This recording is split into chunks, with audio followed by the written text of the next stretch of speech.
Hi, this is Jason with Outcast Haven. Today I have Jordan from Auckland, New Zealand, fresh off his third place finish in the Auckland Calling. Make sure to stick around for the whole interview. He has an awesome story that will for sure make you smile, along with some great deck tech ideas.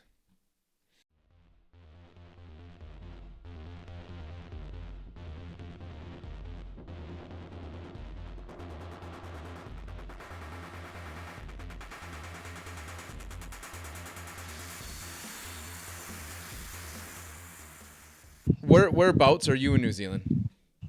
I'm from West Auckland, bro. Card merchant where the calling was held as my local game store, about 10 minutes away from where I live. Okay, who's at your locals that you play with on a normal basis? Oh, we got some powerhouses there. We got Kale McCreef, Yep. Matthew Rogers, Jacob Pearson, Kieran and Callum also sometimes come to the armories. Okay. We have Carol as well, the other half of Session Blood. Yep. Yep. The infamous Saw is known to make an appearance every now and then. Who? Saw, Simon Austin Wallace, Oh the yeah, yeah, Saw, yeah, yeah. Yeah, I've talked to the him big on. Saw. It's kind of funny because I've talked to a lot of the people just through interactions from buying and selling, and I met Kale doing a tournament, so I've met some of them through different Oh, interactions. okay. What tournament was that? It was a card merchant tournament when you guys were shut down. It was a TTS tournament.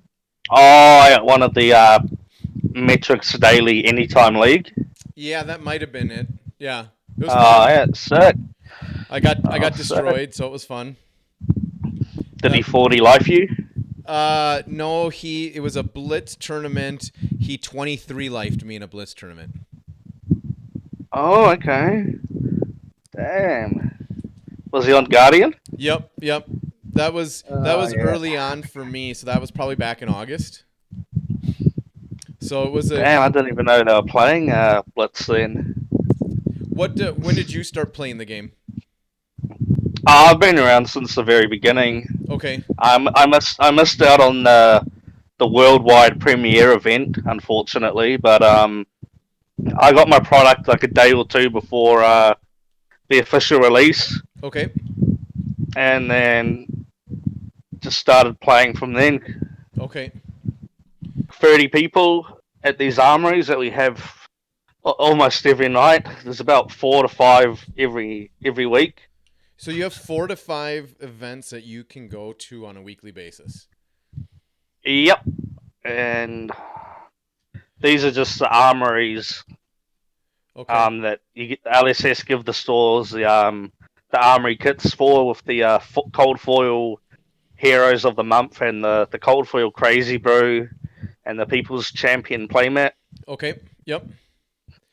So when you go to those, knowing you have this huge event coming up, how do are you showing all your little spice and your Nah, tech? definitely not. Okay. Um, we I had a really good testing group actually. There was about 8 of us, the Scar Boys, and two of them also made top 8 with me, Callum Giddens and Kieran McIntegrate. I don't know how to say the last name, and also Rohan, which was our designated wizard player, Yeah. who bubbled out and came ninth, just below me on top Yeah, cut. I'm a wizard player. I was rooting for him. Yeah, he's like one of the better wizards that I've played against. So getting in a lot of reps versus him really helped me with the matchup, which is exactly what I needed since I played 5 of them in a row, so from round 2 all the way up to round 8, Wow. round 7, yeah, which was good for me because I built the deck specifically for that matchup and weakened it a bit for the mirror match. So going into the tournament, what was your what was your win percentage against Wizard? About 60-40 in my favor. Okay. Um, Probably more 50-50 going first. Okay. But going second is 60-40. Like I have to draw 4 reds to like lose the matchup Right. Which is pretty because that's pretty rare, and it looked like in your deck build that'd be pretty rare to get 4 reds though. yeah, I mean it happens every now and then it actually happened to me in round 4, and I still managed to win Okay. just because of they were really pressure reds, like the red leg tap and the red soul bead strike. Yep. Yep. That And so that matchup, you said you specifically built for that against the wizard deck. So is there any specific did you just go with a higher blue count? Was that your main tech, or was there any specific um, cards? so I actually only run about 14 blues, which is actually a bit less than the average anti-wizard builds. I want to play around 16 to 18. Yep. But the cards that I played that are really good for the wizard matchup was the red leg tap Yep. and the red snatch, which Okay. was probably like my MVP of the day. That card is insane versus wizard when you have the snapdragon scalers up. Yep. And I also opted to play the 2 razor reflex when other builds just opted to play 1. Yep. And this was to go with the fact that I was playing the 2 snatches and just to help push through damage on a Kadachi or the needle. Did those did the did those also did those also help in the mirror match then, having those where your opponents aren't having those? Uh, the snatch definitely does, but snatch and leg tap blocking for 2 definitely weakened the mirror matchup Okay. because I could get caught with my pants down when they're coming in with the command and conquer for 7. Right. And if I have those, I can't just 2 card block it plus the breaking scales. Right. So what about going over the top with getting the extra with the razor reflex? Did that make a difference pushing damage in the Oh reverse? yeah, 100%. In round 6 or round 5, I believe it. I had the wizard at 7 health, and Yep. he didn't have the striders up or the lens. So I just pitched the blue, came in with the dagger, and when he didn't block, I just showed him the 2 razors, and I said, "You have to kill me right now on this spot, or it's game." And he couldn't do it. That He seems we played rare it. to have the striders gone Yeah, already. yeah. I think he used it on a tome turn, Okay. and there was a turn where I had multiple blues to just prevent a lot of the damage. Okay. Okay. But yeah, you definitely feel a lot safer when the striders are gone. Yeah, you just don't lose automatically when they as soon as those get popped. Yeah, no, it's very hard to lose. Right. Did you have a worse matchup in testing? Um, my worst matchup would probably have been Warrior, Okay. and I managed to avoid the good Warriors all day.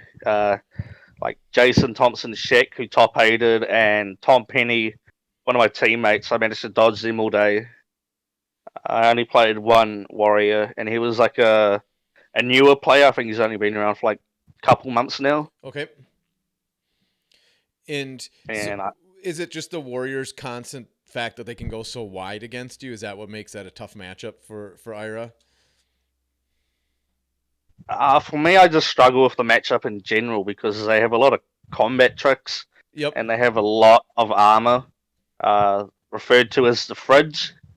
Like they can block a command and conquer for 7 just using their equipment alone, Right. and that's not getting rid of any cards in their hand, which is like what you want command to do. You want to be able to rip 2 cards out of their hand, Yep. forcing the block.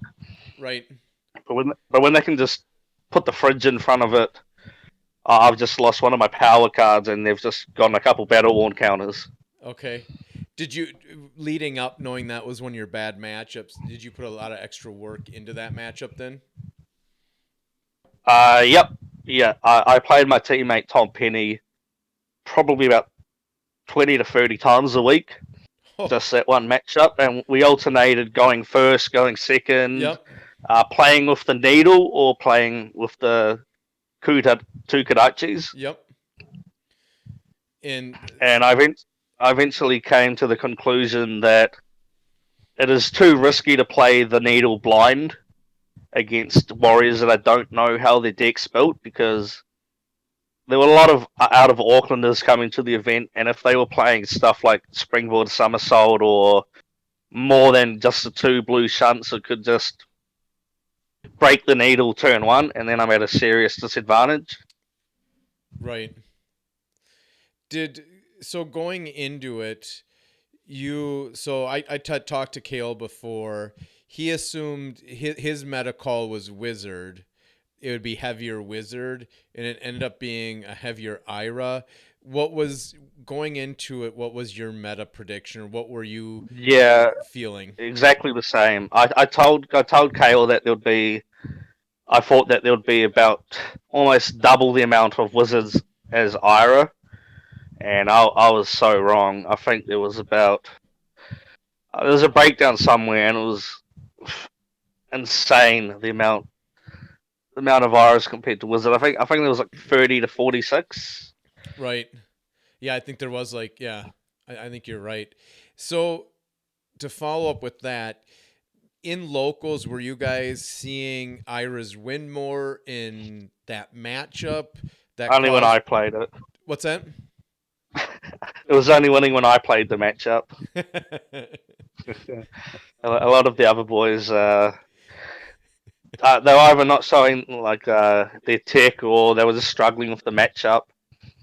Okay. Because we had a decent amount of good wizards, especially after that Mighty Ape Blitz event where no Iras topped 8.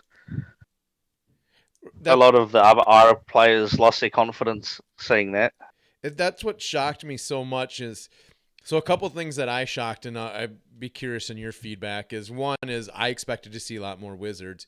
Two, the wizard play on stream seemed different than what I've seen before. Obviously, I believe it was Jacob was doing OTK wizard for the most part, is how he was trying to win his matches. Jacob, do you mean Jason Long? Jason Long, I'm sorry. Yeah, Jacob Pearson won it, right? Yeah. Correct. Yeah. Yeah, I think he played against Jacob. Yeah, him and a few of those other out of Aucklanders. I think they're on the same build where they just set up and defend all game and want to go for stir into forked lightning into blazing aether, which deals like 40ish damage. Right. Right. It just it seemed that's really hard to pull off into a consistent Ira build when you're not putting pressure on the rest of the game. I don't know if you felt that way or when you played Wizards, if Yeah, that's the way it was. yeah. I mean, seeing that whole setup build at the calling was like my first real interaction with it. I played that deck in round 3 against Dan McKay, who came 10th after Swiss, Okay.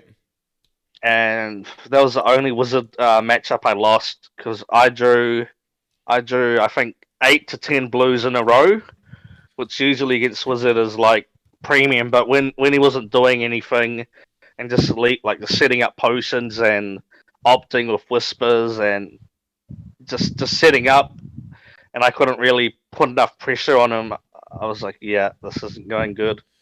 Right, because you got to really get them down earlier so they can't set up for that. It seems Yeah, like. yeah, definitely. You want them to have to block these things like Soul Beat Strike or the Torrent of Tempos to stop it from getting go again, and then you want to catch them out with the Snapdragon Scalers into like a snatch, just Right. pushing through damage. But I really couldn't get anything going the whole game. He played blue unmovable and broke my needle on turn 1, and I was seriously just not expecting that. And with only one weapon and all these blues, I couldn't really do much. Just swing for 1 and then play like a blue Flusterfist for 2, get buffed to 3 was all I could do. And they're happy just taking damage like that, Right. just setting up. Right. I was shocked that the blue unmovable actually really surprised me in the wizard builds. Just because I Yeah, I always mean, I think it's a horrible card. I wouldn't play it. I think absorb the aether is 100 times better card and it's gonna buff the damage. I didn't understand that call and I'm nowhere near the wizard players that are out there. To me that was a weird call to go with a Yeah, I blue mean, unmovable. I think they're better off just playing like the red fateful scene because it does two things that the deck wants to do. It's breaking the needle and giving you the opt. Right.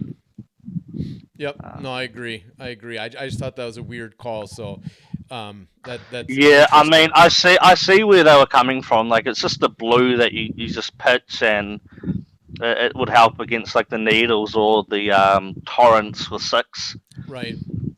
Right. But I would just feel like the amount of times where you're maybe sonic booming or Kano affecting, and then you see the blue unmovable, it would just feel rough. Yeah, I think But anytime you put more than one or two cards in your deck that get dumped on the Kano ability, it just kind of makes it for a bad wizard day.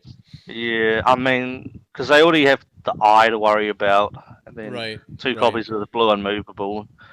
But I guess their reasoning was that they're not going to be doing anything like that unless like they already know what's on the top.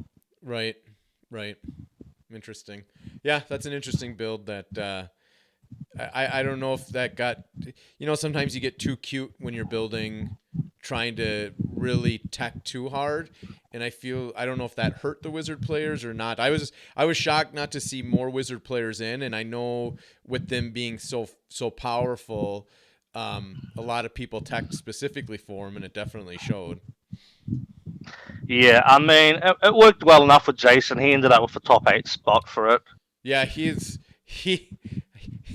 the way he plays, he made me nervous watching him play. Yeah, was this his feature match versus Matt Rogers I watched. in the top 8? No, Because he he was was on in. the stream a couple times. Yeah, he was. It was before the top 8. He's all Okay. animated, moving around the whole time. It kind of made me laugh.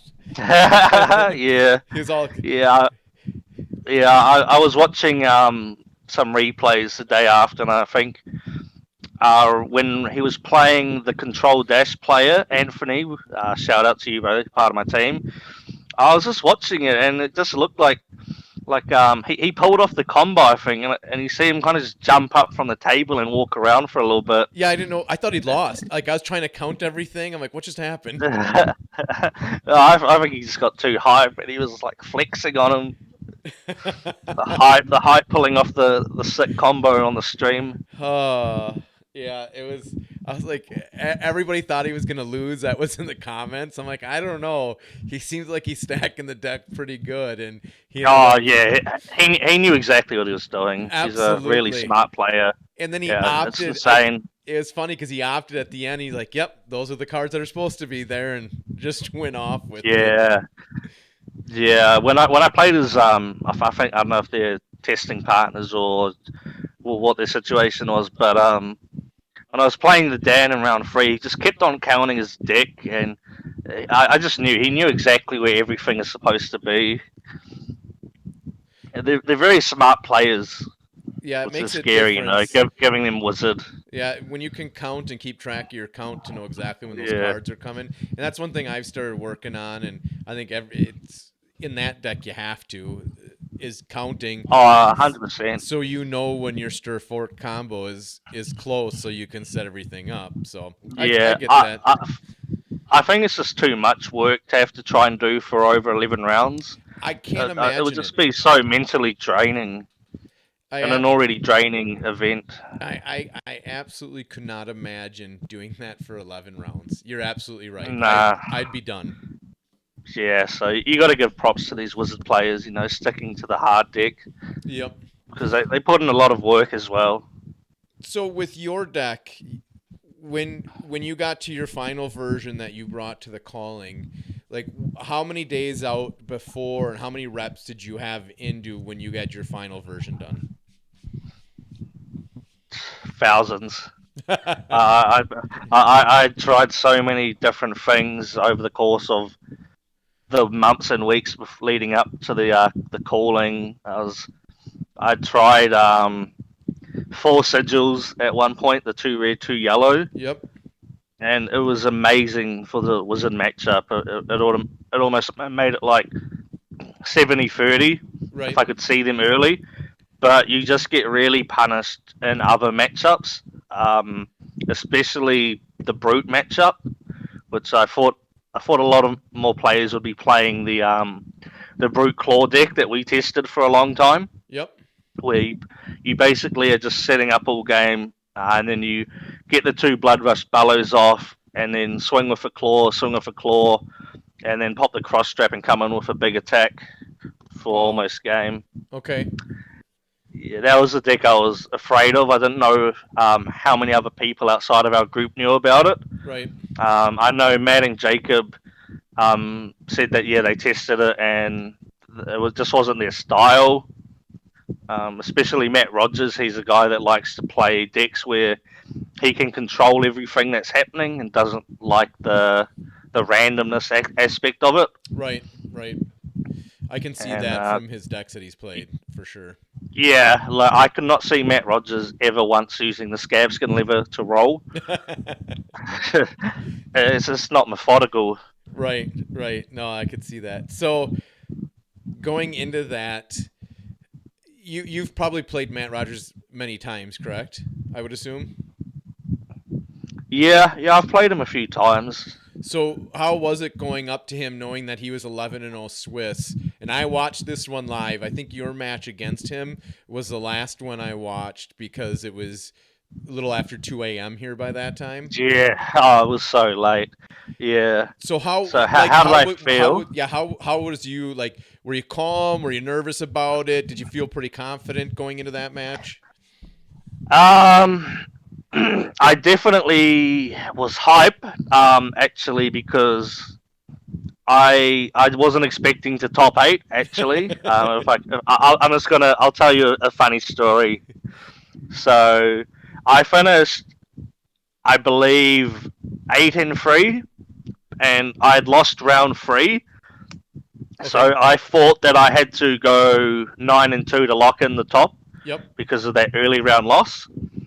And I lost round 11, and I thought, like, I've done it, I've lost, I don't make top 8 now.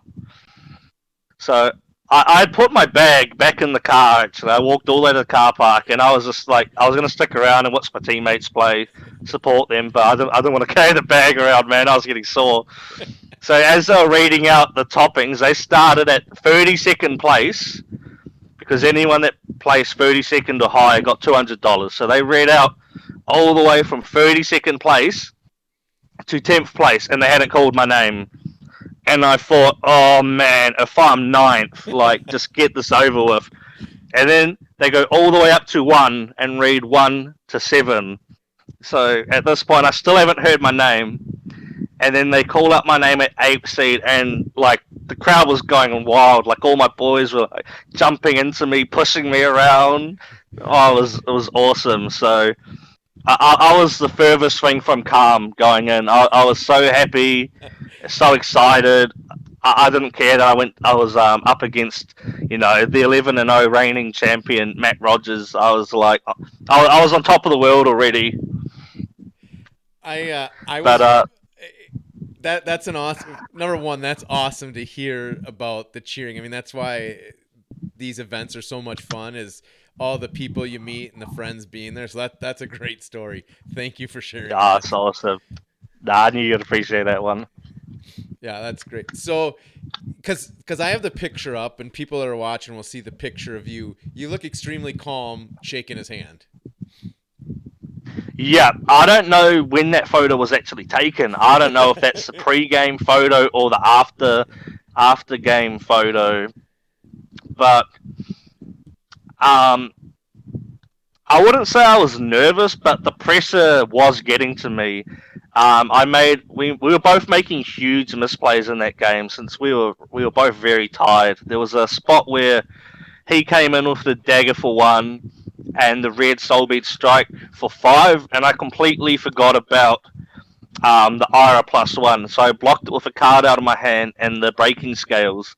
And he just looked me straight in the eyes and he's like, "So you take one?" And I'm like, "Oh, yeah, yep, I do. I take one." And I thought I had just lost from that one mistake. I thought was like gonna just snowball and blow me out because now he has go again since it hit, and Yep. the next hit is gonna either rip two cards out of my hand or I'm gonna let it hit and draw and he'll get the mask trigger.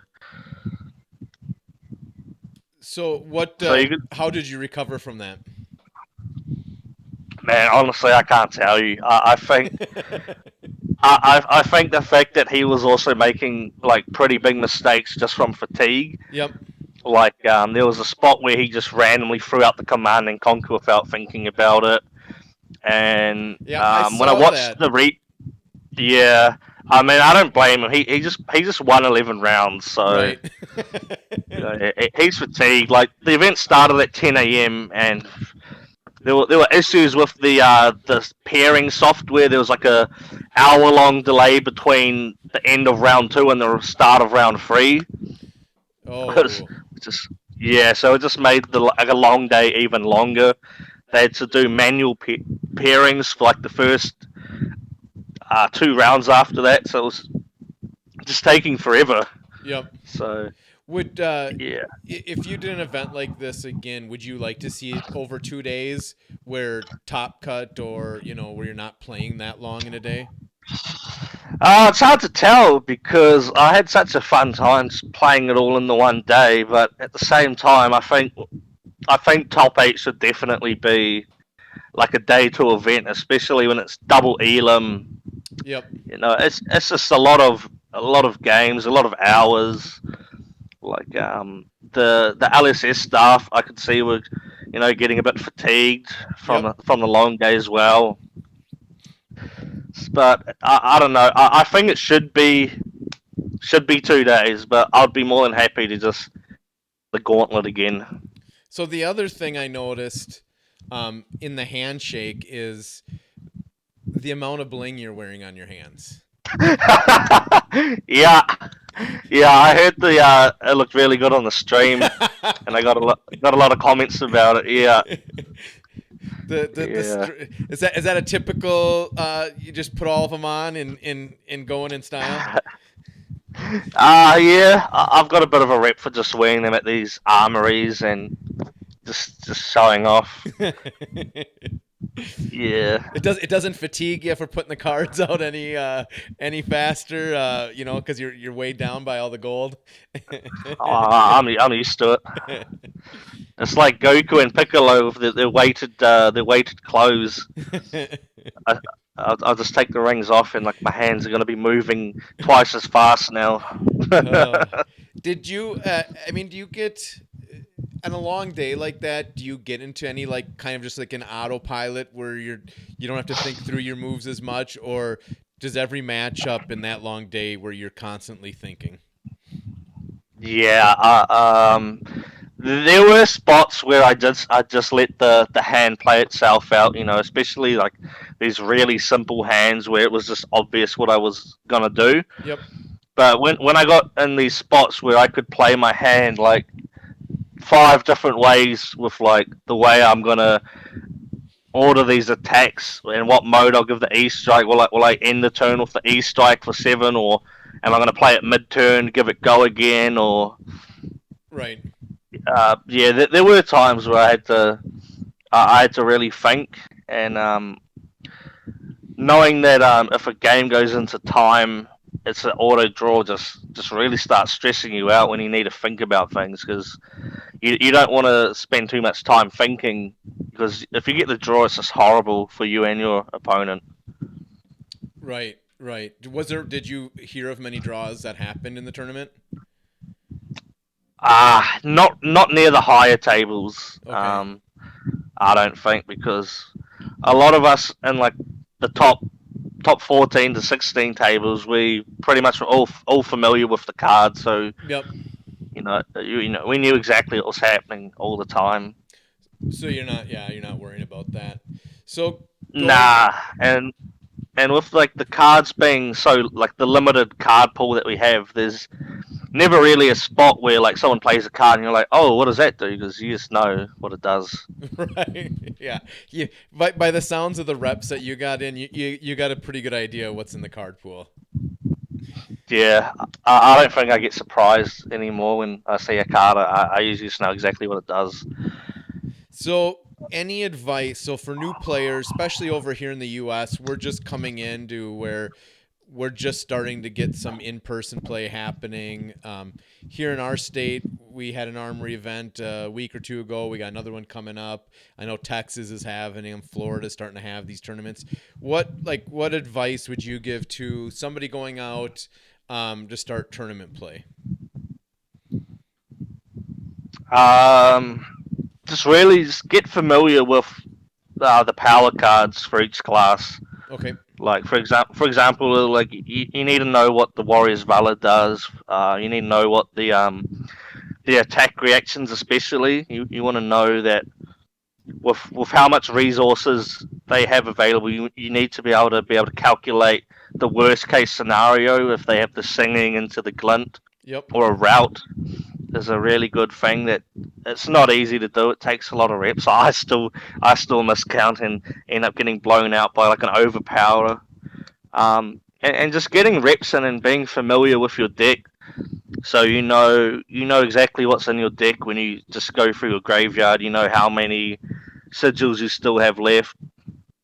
You know what's the chance of drawing a very powerful card off the E-Strike. Yep. Was one that I've really liked doing, like especially near the mid to late game where I don't have many defense reactions in my graveyard. I think, okay, if I E-Strike and just draw a card, I'm probably going to draw like a Springboard Somersault or a Flick Flake that I can just put straight in the arsenal and get value out of it. Yep. So it's the little things like that, and I think that's great just to know what those reactions are, because those do suck if you miscalculate and just die because you don't have Warriors made a name for just blowing out people who make mistakes versus it. Right. It's a very punishing deck if you don't know exactly what it's going to be doing. Right. So here's my non-tournament related question is, so any hopes, guesses, things you'd like to see in Monarch? It's hard to say because they're so creative that every time I think I know what they're gonna do, they just completely shatter and go beyond my expectations. Right. A few of us have started to theorize that there may be good and bad kind of heroes. Yep. Because I believe Monarch says it's going to come with 6 legendaries, I believe. Right. And we were theorizing that 4 of them will be the class-specific ones, and then 2 of those classes will be good, 2 will be bad, and the 2 legendaries will be good and bad exclusive. If you catch what I mean. I thought the same thing, that there could be good or bad. We do a little podcast and I thought the same thing. So I think it'd be a cool mechanic, and you can see in some of the heroes now, you can see who could possibly be dark and who could be light just based on card art. Yeah, but how are they going to include characters that have already been released into it is what I find trouble, because they don't have any keywords or anything that they can just group in. Yeah, I don't know. That's a good point. That's why I leave it up to them. But I'm excited. Yeah, me too. Awesome. The artwork for the Monarch display just looks so incredible as well. It was nothing what I was expecting. That the angel and the demon-looking creature. Yeah, I was just like, what? Yeah, that was very cool looking. I think what I expected the Monarch artwork to look like is probably what Kingdoms will end up looking like. Like, I was picturing castles and like soldiers and knights. And I'm sure they'll surprise us with that one, and we'll think that, and something else crazy is gonna pop up with that one. Yeah, very creative. I love it. Yeah, no, I'm excited for it. Do you think that there'll be any erratas or anything with Ira being how powerful she is in the meta right now, or do you think they'll just leave it? No, I overheard Kale and Matt saying that James White has said like they're going to be looking into it and something will probably get done. I don't know what that could mean. I don't know if they're going to restrict maybe Flick Flack, which is just a card that just restricts a lot of these aggro classes just from it existing, Yep. or maybe they just get rid of Ira altogether. I Yeah, don't I think know that what would. they I think do. getting rid of her altogether would be bad, but I think you could restrict Flick Flack or do something like that to make it not so defensively Yeah, or overpowered.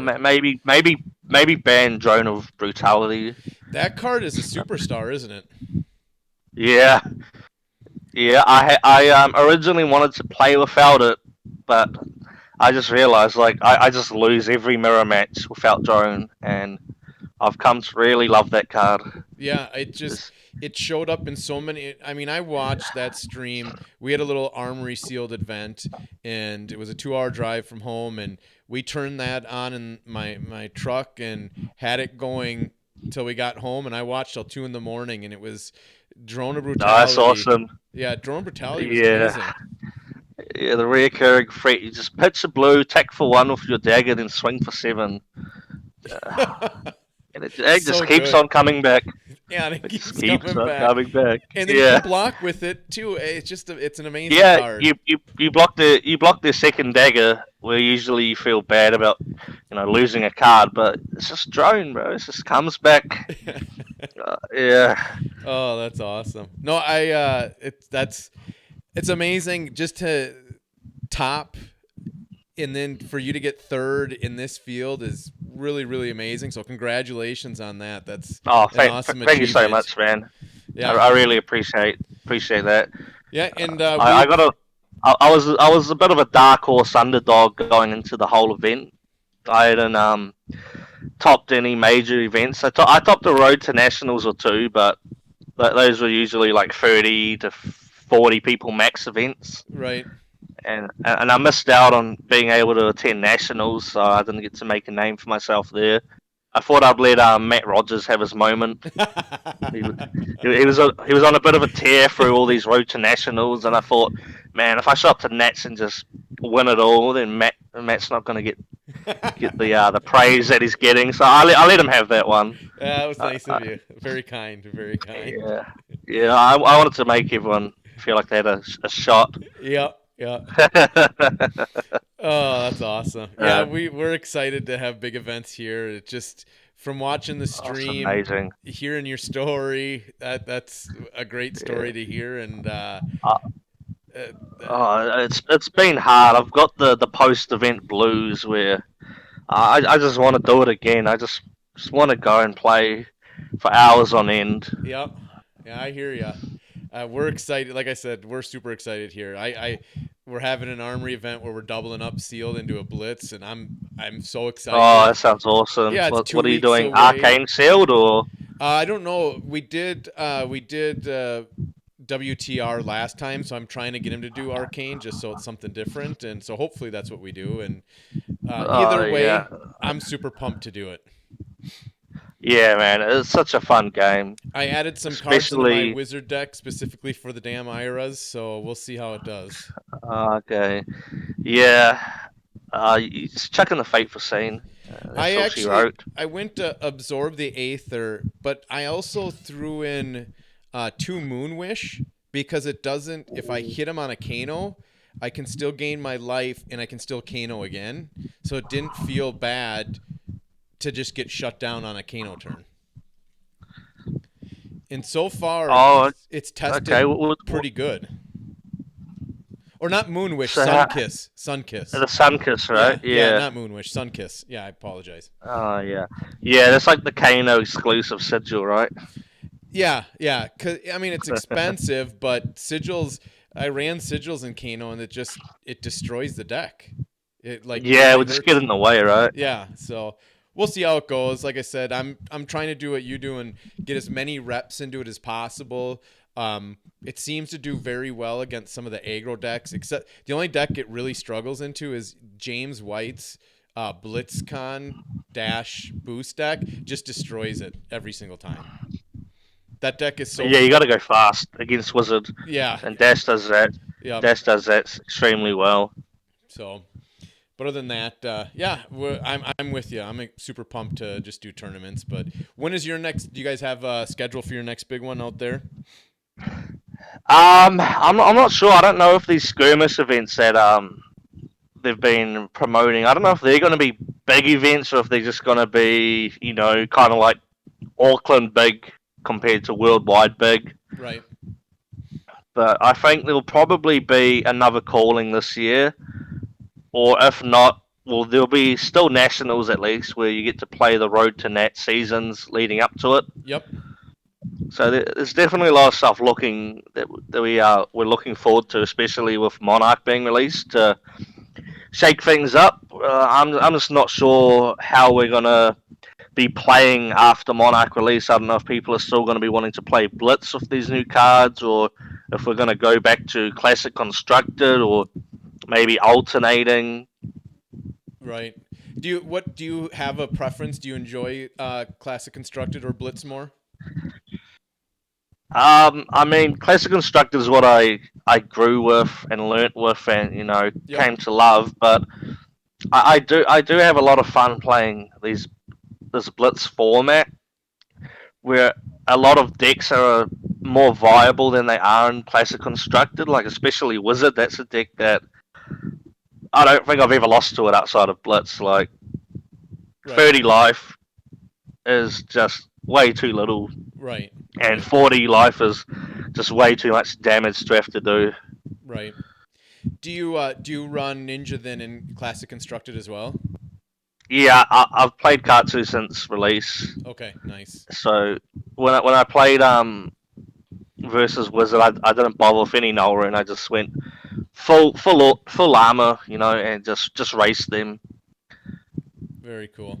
Yeah, it'll be interesting to see what comes out of Monarch and then the tournament scene, and the excitement I get is all the new deck tech that's going to happen as soon as Monarch releases. You're not gonna sure what's going to come out, what you're going to see, so I think that's part of the excitement as well.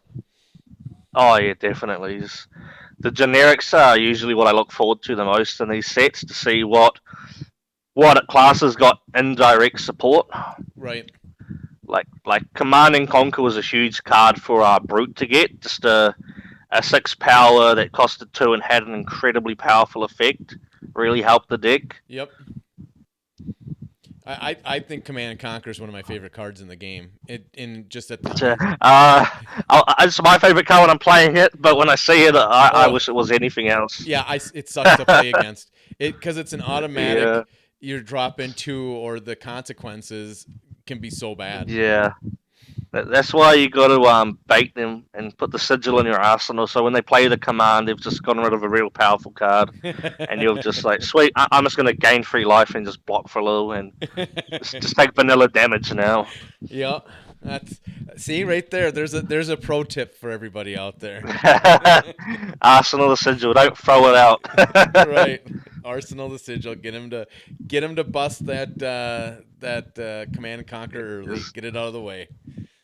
Because especially in the Iron Mirror match, when you see that they've played the second command, you're just so confident, just keeping these defense reacts in your arsenal instead of thinking like, oh, do I have to flick this first dagger in case the command's coming? It blows me out here. Yep. So you're very confident just seeing that second one gone. That's like a big relief. The second, yeah, I can hear you there. Yeah, it's almost the same relief as like seeing the wizard pop their lens or their striders, because when the striders is gone, you just feel so much more safe. Right, it's not just an auto lose at some point when it gets popped. Yeah, striders are so powerful. Yep. Very powerful card. Well, Jordan, I really appreciate you taking the time tonight to talk with us and let us in the U.S. My pleasure, man. It was all about it. It was an awesome time. Oh, good, man. Thank you so much for having me on, bro.